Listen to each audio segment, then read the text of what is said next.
بسم اللہ الرحمن الرحیم۔ السلام علیکم دوستو، ایکٹیو آئی میں خوش آمدید۔ امید ہے کہ آپ سب خیریت سے ہوں گے۔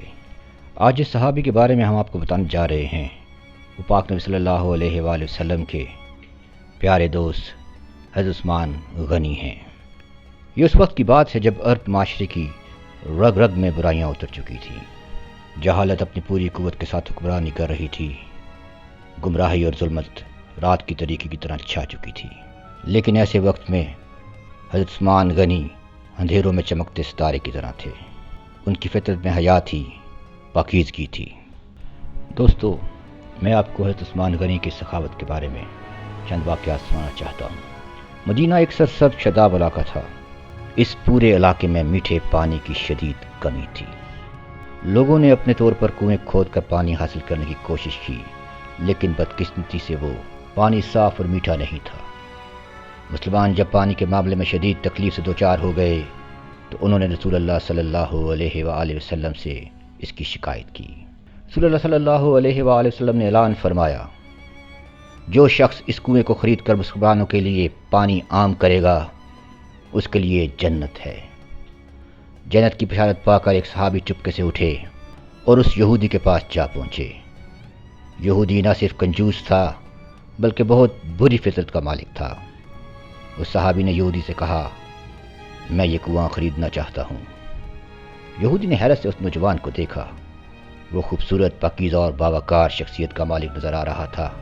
یقیناً وہ مدینے کا باسی نہیں تھا، وگرنہ وہ کبھی یہودی سے اس کا مطالبہ نہ کرتا۔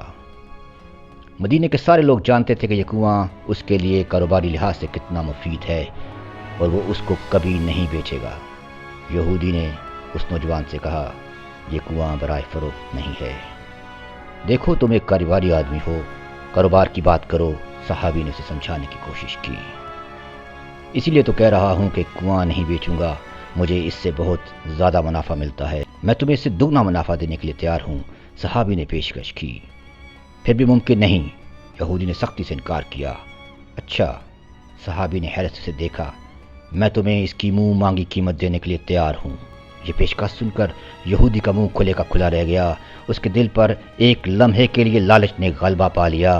منہ مانگی رقم لے کر کنواں بیچنے کا خیال اس کے دل و دماغ کو اپنی گرفت میں لے رہا تھا، لیکن پھر خیال آیا کہ آج منہ مانگی قیمت لے کر وہ ہمیشہ کے لیے کنویں کے منافع سے محروم ہو جائے گا۔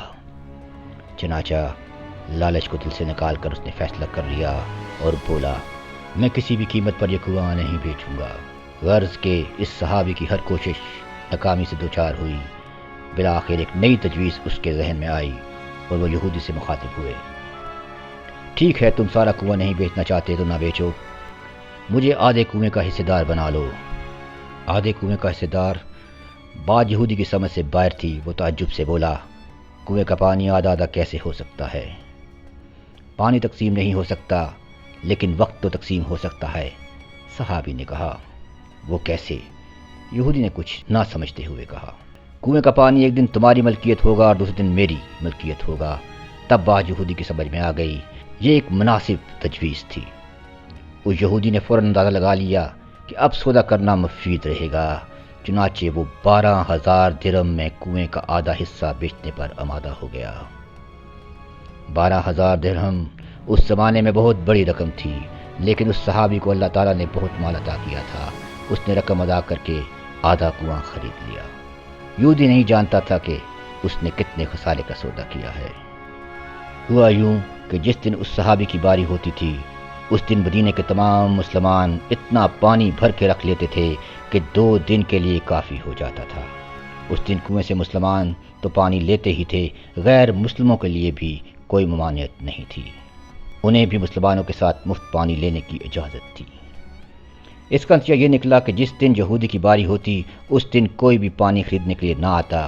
تب یہودی کو پچھتاوا ہوا، آدھے کنویں کی نگرانی کے لیے بیٹھا رہتا۔ تنگ آ کر اس نے صحابی سے مزید 8,000 درہم لے کے سارا کنواں اس کے حوالے کر دیا۔ اس صحابی نے وہ کنواں مسلمانوں کے لیے وقف کر دیا، کسی کو کوئی روک ٹوک نہیں تھی۔ اب مسلمان جس وقت چاہتے پانی لے جا سکتے تھے۔ یہ شخصیت جنہوں نے سخاوت کا بے مثال مظاہرہ کیا، جنہوں نے اپنے غنی اور دریا دل ہونے کا ثبوت دیا، عظیم صحابی سیدنا عثمان غنی رضی اللہ تعالیٰ عنہ تھے۔ آپ 576 میں شہر مکہ میں پیدا ہوئے۔ ماں باپ نے آپ کا نام عثمان رکھا، اسی نام سے شہرت ملی۔ آپ 2 لقب سے مشہور تھے، ایک ذوالقرنین یعنی 2 نوروں والا، کیونکہ آپ کے نکاح میں حضور صلی اللہ علیہ وسلم کی 2 بیٹیاں آئیں۔ دوسرا لقب غنی ہے، کیونکہ آپ نیکی کے کاموں میں بہت خرچ کرتے تھے، اسی لیے غنی کے لقب سے مشہور ہوئے۔ دین کی دعوت کو پھیلانے میں آپ نے ہمیشہ حد سے زیادہ دلچسپی کا مظاہرہ کیا۔ آپ نے 82 سال کی عمر میں وفات پائی۔